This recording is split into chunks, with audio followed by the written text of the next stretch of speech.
creo que de rey que están hablando es Henry octavo, algo así, porque como algo hasta relacionado leí sobre ese rey de Inglaterra, pero no estoy seguro, pero como que algo ahí de reojo. No sé. Eso queda para otro podcast. Si, que, Investigación. si quieren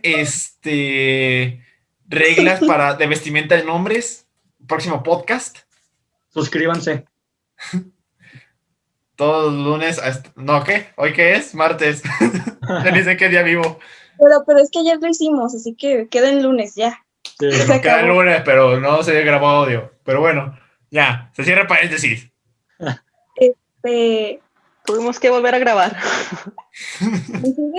¿Sigue yo o continúas tú, Rafa? Pues todavía continúo yo, ¿no? No tenías a otro, ¿no? Otro autor lo investigaste, ¿no?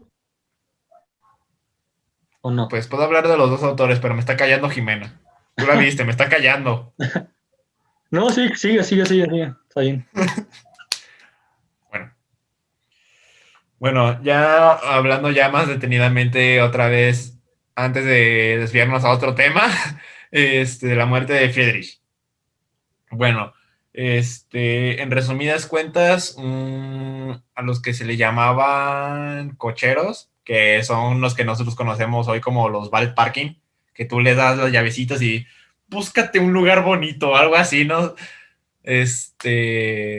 Antes era el cochero, pero para caballos. Pues el cochero, le dio un madrazo a un caballo. Eso captó la atención de Friedrich, lo que provocó que él corriera a ayudar al caballo. Se trenzó en el cuello y en uno de los golpes que dio este güey del cochero, pues le dio en la cabeza y lo noqueó. Ya en el hospital mandó cartas a varios amigos en el que él, mostraba signos de demencia y megalomanía, que básicamente fue lo que lo mató. Bueno, quiero decir una parte aquí que admiro mucho de Friedrich, que es el poder cuestionarse a sí mismo y a su trabajo, porque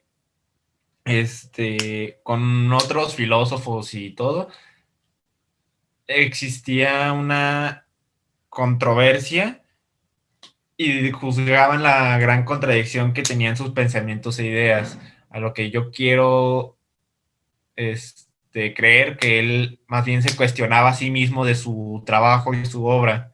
De, mira, es que creo que esto está bien, pero falta esta pequeña laguna que se puede llenar con esto, pero es contradictorio y él solo se juzgaba su trabajo, por así decirlo. Ya en pensamiento político, él proponía muchas ideas significativas sobre el concepto de poder, Estado, individuo, voluntad y libertad.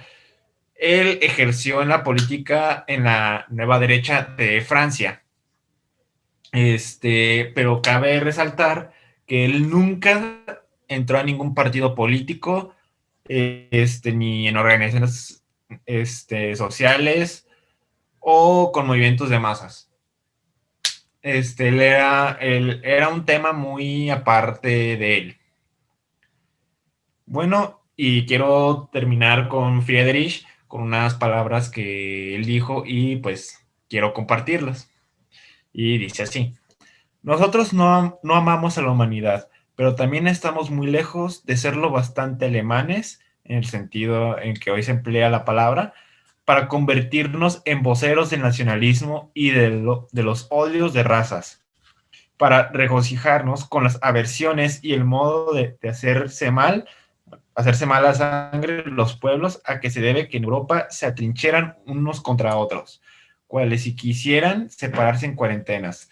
Nosotros, los sin patria, somos demasiado variados, demasiado mezclados de raza y de origen para ser hombres modernos, y por consiguiente nos sentimos muy inclinados a participar en esta mentira admiración de sí mismos. Ya me perdí. De sí mismas que hoy practican las razas, y en ese descaro con que hoy sustenta en Alemania, a modo de escarapela, el fanatismo germánico. Y bueno, con esas palabras No sé si quieran agregar algo antes de que pase al próximo. Yo algo rápido, con relación a algo que dijiste. Que Me todo. parece, me parece interesante cómo es que Nietzsche no entró nada en la política, pero en cambio Heidegger sí entró mucho, fue algo que se me olvidó decir. O sea, le interesó tanto la política de Alemania que fue un partidario y fue militante del partido nazi. O sea, y era tanto su admiración a que intentó él ser el vocero de la ideología de la ideología del pensamiento alemán. Y esto es algo que se le critica mucho a Heidegger, que apoyaba el partido nazi. Pero bueno, eso ya es punto de aparte, pues. Ya, eso ya no vamos a meternos en el jabón. El holocausto queda para otra ocasión ya. Ya, es en otro. Entonces, Lo más comentado lo vamos a hacer el próximo lunes. suscríbanse, denle like. Hacemos encuesta por Facebook, ya. Bueno, Síganos en nuestras redes sociales. Bueno, Suscríbanse. no tenemos podcast, de hecho. Subscribe. Give a like. Compartan. Añadan a favoritos. activen la campanita. Share. Bueno, ya. If you under- Ya, párenle. Basta. A lo que Basta de publicidad. Ya paren en su desmadre. Ya paren en su desmadre. Síganle, Bueno, pues. ya. ¿Quién sigue? Yo más tengo de la filosofía nietzscheana y ciertas ideas de Friedrich. Por ejemplo, la icónica frase, Dios ha muerto y nosotros lo hemos matado. Que nuestra figura en la que basamos todas nuestras creencias de lo que pasa después de la muerte simplemente ya no existe. La cosa en la que nosotros basamos algunos valores o hasta el propósito de nuestra mera existencia. Como nosotros ya tenemos en nuestra vida penuria, sufrimiento, se nos hace de una forma perturbadora el hecho de que digan que Dios ha muerto y que es nuestra culpa, ya que nos niega la posibilidad de que exista o haya algo mejor después de la vida. No se tiene que tomar literalmente de que Dios ha muerto, porque realmente simplemente es como una figura simbólica envuelta en una religión. Sin embargo, eso tiene otro significado más profundo. Por ejemplo, al no tener a Dios y no tener nada asegurado después de la vida, puede verse como algo positivo, ya que hace que nosotros valoremos más nuestra existencia aquí, en lo que es el plano terrenal. Nos puede hacer incluso más libres porque, por ejemplo, con los mandamientos o algunas cosas que la iglesia o que en la Biblia dicen que están mal, hay cosas que, por ejemplo, amarás a Dios sobre todas las cosas, no puedes amar a Dios más que a tu hermano y así. O sea, son cosas que te ponen más en perspectiva, pero eso ya es otro tema. La muerte de Dios se nos revela como algo trágico, ya que nos remite a una cadena de sinsentido.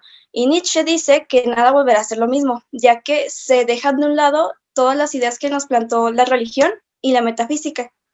La metafísica, como ya habíamos dicho, es aquello que estudia lo que no es palpable, y es por eso que entra mucho en juego todo lo de los dioses y otros aspectos. Por ejemplo, hay un debate por ahí que yo encontré en internet de si el amor entra en la metafísica o no, porque no es algo que se pueda palpar o que se pueda ver, solo se siente. Y dejando de lado todas las ideas que sentó la religión y la metafísica, empieza a nacer un nihilismo profundo. O sea, es dudar de todo y no creer en nada. También nos habla de una despreciación de los valores superiores o de unas categorías de pensamiento, al hablar de eso de que Dios ha muerto y lo matamos. ¿A qué me refiero con categorías de pensamiento? Me refiero a las ideas como el sujeto, la esencia, la identidad, la sustancia, el finalismo, etc. Y simplemente plantear la idea de que no existe un porqué en el mundo y que todos los seres humanos valen lo mismo. Y como todos los seres humanos valen lo mismo, no puede existir un ser superior, en este caso un Dios.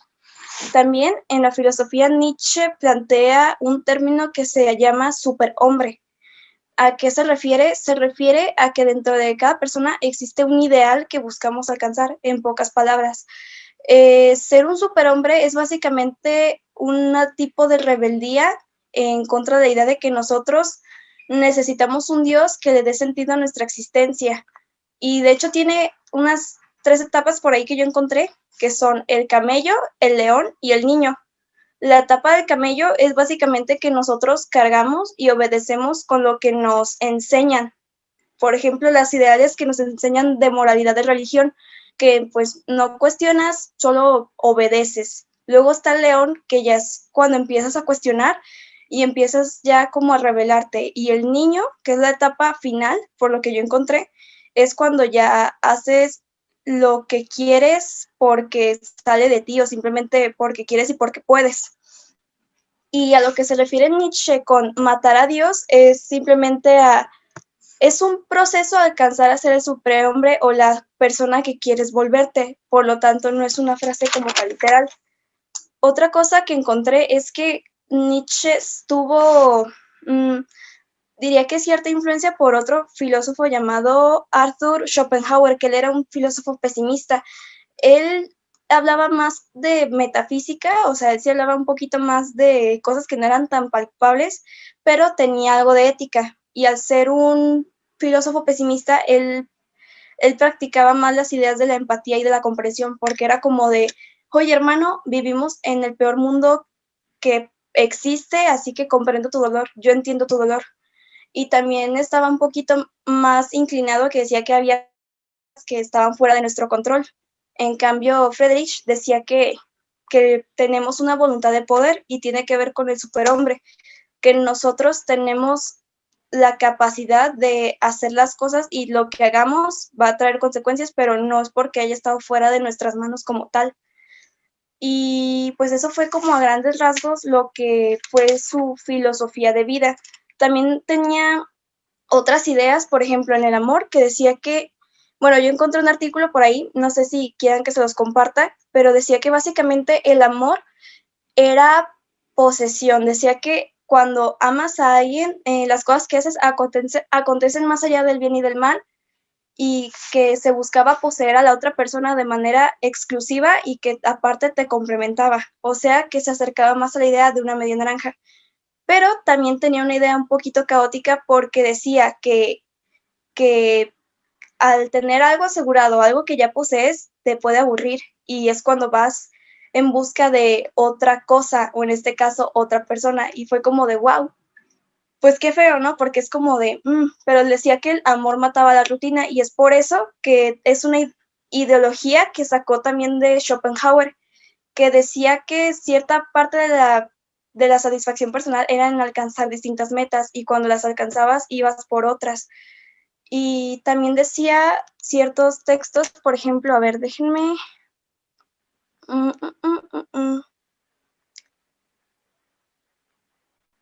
En una de sus obras, que era, creo que es Zaratustra, había una pequeña frase que yo anoté que también hablaba sobre que las excepciones dentro del amor, para que no hubiera hastío, era la amistad y el anhelo a buscar el superhombre. En el superhombre, pues era ya más como que no te vas a enfadar siempre de buscar ese ideal. Y la amistad decía que tampoco puede existir el hastío o el cansancio o el aburrimiento porque es otro tipo de lazo.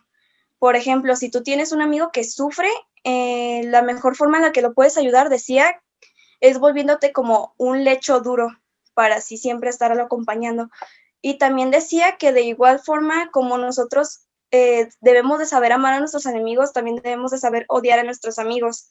Igual como somos capaces, tenemos que ser capaces más bien de también saber reconocer virtudes de los enemigos y ser más críticos con nuestros amigos. Y por ahí había un pensamiento que decía que tu mejor amigo o las personas que son más arraigadas a ti son también tus peores enemigos porque ya conocen más a fondo todo lo que eres tú. Y ya eso fue a grandes rasgos cosas que encontré sobre ideologías de Friedrich Nietzsche. Los odio, amigos. ¿Algo que quiera compartir? Yo quiero compartir algo rápido sobre un último autor.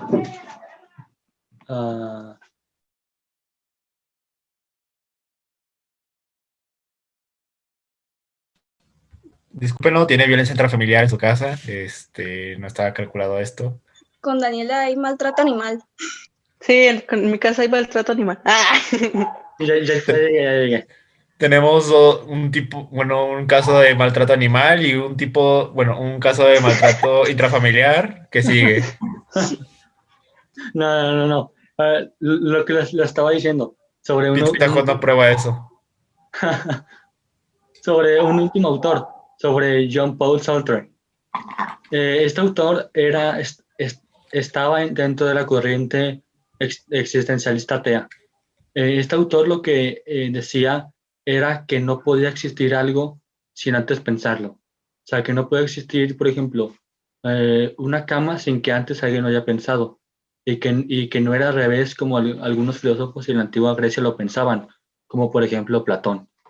También este autor decía que el único tiempo que importaba era el presente, ya que el pasado eran cosas que tú ya no hiciste o que tú ya hiciste y que ya te pueden ser enjuiciados por eso, y que el futuro era incierto, por lo que decía que la máxima expresión de satisfacción propia era el presente. Otra cuestión que John Paul Sartre indicaba era que la muerte, que nosotros no íbamos a la muerte, sino que la muerte iba a nosotros. Y es gracias a este razonamiento por el que él deduce que no es objeto de investigación o de pensamiento el pensar qué hay detrás de la muerte, que no es importante nosotros gastar nuestros recursos, gastar nuestro tiempo y usarlo en pensar qué hay detrás de la muerte, qué puede ser, qué nos espera, porque como ya les comenté, no hay manera de evitarla, no hay manera de escapar de ella. Entonces, ¿para qué estudiar algo que todo nos va a tocar, que a todos nos va a llegar?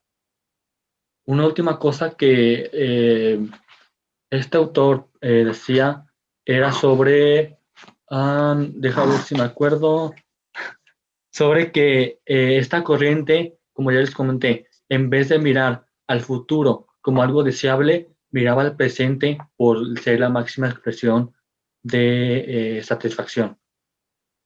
Y ya, hasta ahí. No sé si alguien quiere agregar algo más.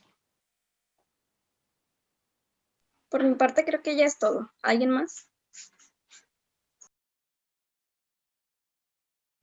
Parece que no, estamos mudos. Todo listo, ya está todo bien. A dormir. ¡Vámonos! Muchas gracias por Vámonos a dormir. Adiós, gracias. Adiós a todos. Suscríbanse, descuentos de vemos. Pizza Hut. Nos vemos en el otro podcast. Lo voy a poner en público, ¿eh? No. No mames, nomás me dan una cuponera para cada 6 meses.